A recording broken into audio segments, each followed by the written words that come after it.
Hey guys, and welcome to this week's episode of Social Marketing. My name is Eric Hammond with the Orange Stack. We are again deep into this 11-part series of how to use social media as a real estate agent. Today we're talking about not knowing your audience. Now that seems hard to realize. How do I not know my audience? How do I not know who I'm talking about or talking to? You probably know your client better than you think, and maybe better than they even know, right? You probably know how they're going to make a decision, what they're ultimately going to buy before they buy, or when they're ready to buy before they're ready to buy, those kind of things.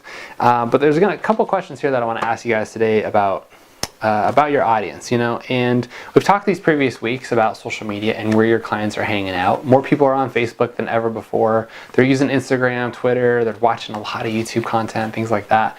And so if you can be where your audience is, it's going to help you be able to communicate with them better.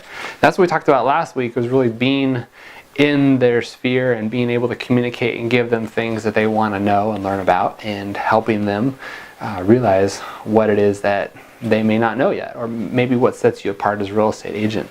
So today, I want to talk to you about getting to know your audience a little better and asking some questions of yourself to help you understand who your client is and how you can work with them better. So one of the first questions that we ask people is, where does your client spend most of their time? What platform are they on, right? Are they on Facebook most of the day? Are they hanging out on YouTube watching 10 hours of content on YouTube?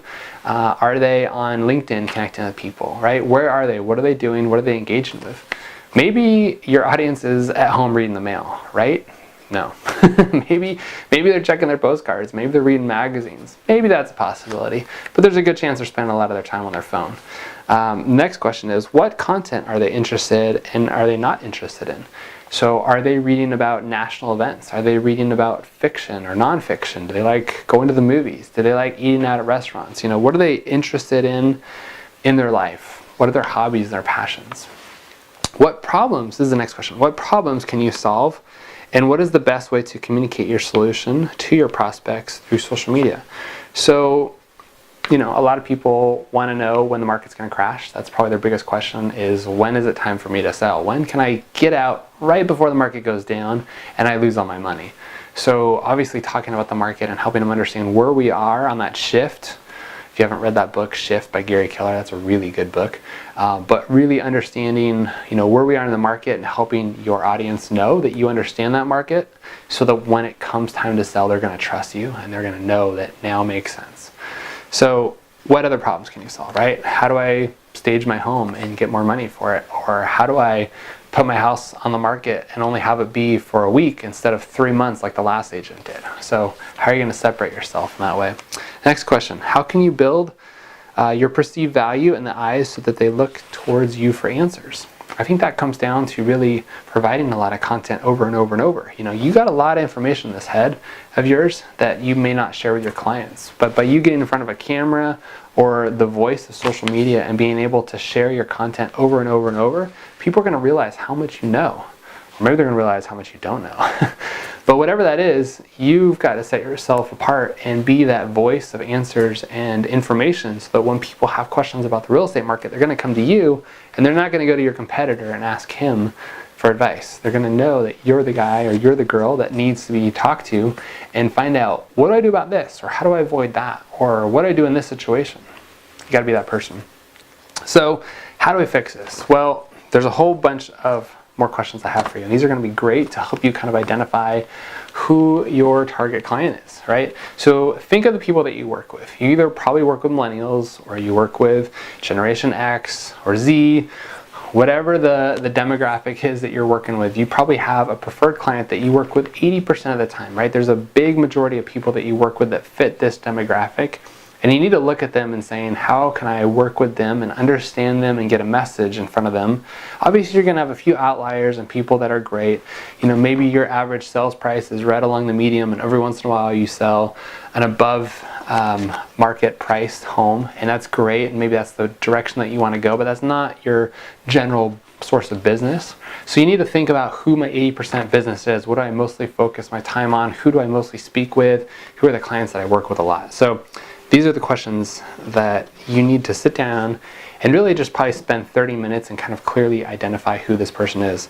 So what does that buyer or seller look like, right? We call these avatars, really. What is this avatar going to look like? So what does the buyer or seller look like? Are they male? Are they female? Are they 30? Are they 80? Do they own a condo? Like, what do they look like, right? How much money do they make per year? Are they living on Social Security? Are they making 100 grand? Do they work for Google? What do they do? How much money are they making? Are they married? Or are they single? How many kids are in the house, if they have any? How old are their kids? Right? That's a big difference. If you got 2 and 3 year olds versus 18 and 19 year olds, big difference of how you're going to be moving that house. What are they afraid of in this complex process? Right? Are they afraid of having a bunch of people come into their house for an open house? Are they afraid of having 20 offers that are below what they have it listed for? Are they afraid of signing all the paperwork? Are they afraid of not being able to find their next property? You got to know what they're afraid of. What are the top 10 questions about the real estate process? Sorry, what are their top 10 questions about the real estate process? So what are they going to ask you? If they sat down with you in a room for an hour, what were the top 10 questions that they would ask you? That would be a great video. Next question. What are the top 10 questions they should be asking you? So maybe they don't even know what they don't know. So what 10 questions should they be asking you? There's another great piece of video. Here's 10 questions you need to know before you sell your next piece of real estate, right? That'd be a great topic. Next one.